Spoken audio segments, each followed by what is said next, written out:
Hey, good people. I'm over here looking like a wild child. Anyway, welcome back to another vlog. Thank you for sticking around and hanging out with me and listening to what I have to say. I love y'all for real. And make sure you like, comment, and subscribe to keep up with your girl. So let's get into it. So if you're wondering why I'm in the car, I'm trying to make sure the sun ain't in the camera like that. But anyways, so this week what God has been dealing with me about is shifting my perspective.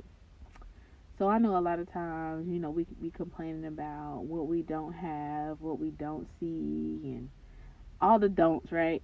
But what about the things that we do have? Like the things that we are blessed with, the things that are going right.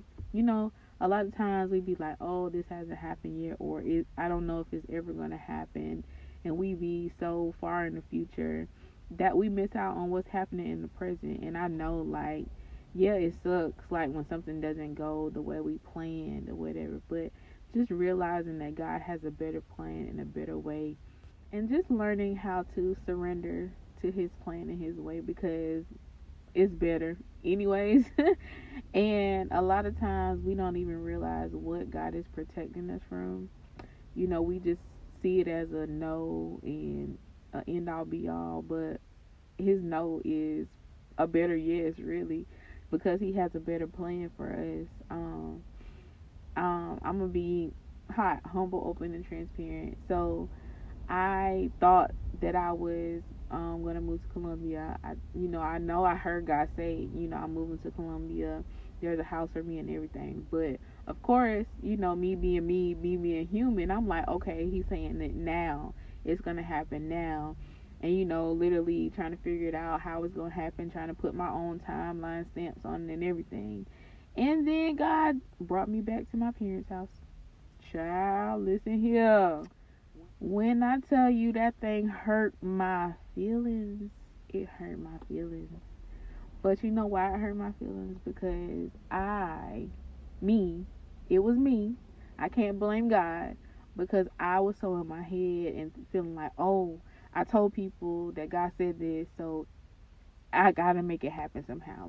I gotta be in Columbia. I can't tell people I don't know, and I gotta wait.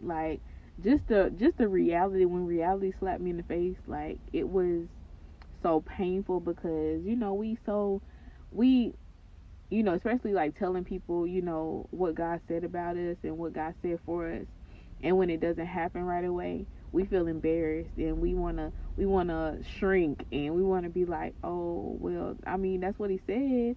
And it makes you feel like, did I really hear?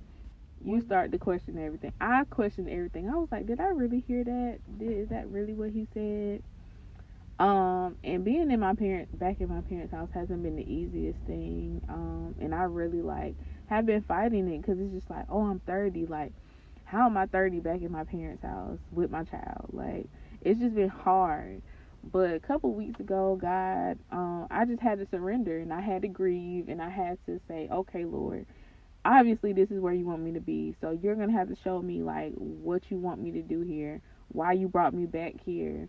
And I surrendered my will, my way, and I literally asked God to change my perspective. And literally, once I prayed that prayer, I've had so much more peace, because I've been seeing the benefits of being back in my parents' house, and how God is literally setting me up for my blessings. And so I've just been so much more grateful for God's way. Now, sometimes, the feelings rise to the surface again, and I have to surrender. It's a daily surrender, because it's just yes, I want my own space. And my son, he has his moments as well, because he wants his own space. But I have to trust God on this, and I have to allow God to shift my perspective, and I have to see what the benefits are of waiting until whenever, you know, literally surrendering my timeline is just like, if it's 6 months, if it's a year, you know, like literally having to grieve the fact that I thought, you know, life was going to be a certain way by a certain time, and literally just allowing God to fulfill his promise his way, you know, because it's better. So I encourage you to stay the course. Stay the course, man. I know that, you know, when God reroutes us and redirects us, it hurts. And, you know, when you think something's going to come a certain type of way, you think it's going to come packaged a certain type of way, and, you know, it's sometimes it's a disappointment, it's a setback, and so, like, it literally, like, makes you feel like, man, what is life, you know? But I just encourage you just to trust God and just to trust his plan and trust his way, and just allow him to shift your perspective. Y'all know I can't make it through a vlog without getting tongue tied. But anyway, just allow him to shift your perspective and show you, you know, what you do have in your hand, and saying, God, this is what I have in my hand, like, and this is what I need you to do for me, like, this is what I desire. And also just allowing him to change up your desires too, because a lot of times the things that we are asking for aren't what we need. And so literally just surrendering to God and surrendering to his way and to his timeline and to his calendar, because he is the ruler of it all and he's in control of it all. And if he's telling you to wait, it's because he has something way, way better for you. Listen, I am in here. I am in this with you. I'm in the fight with you. We're going to make it to the other side. I love you. Keep fighting. Stay the course. And just see the beauty in the now, in the present. Don't be so in your head that you're trying to make the future happen, because it's coming.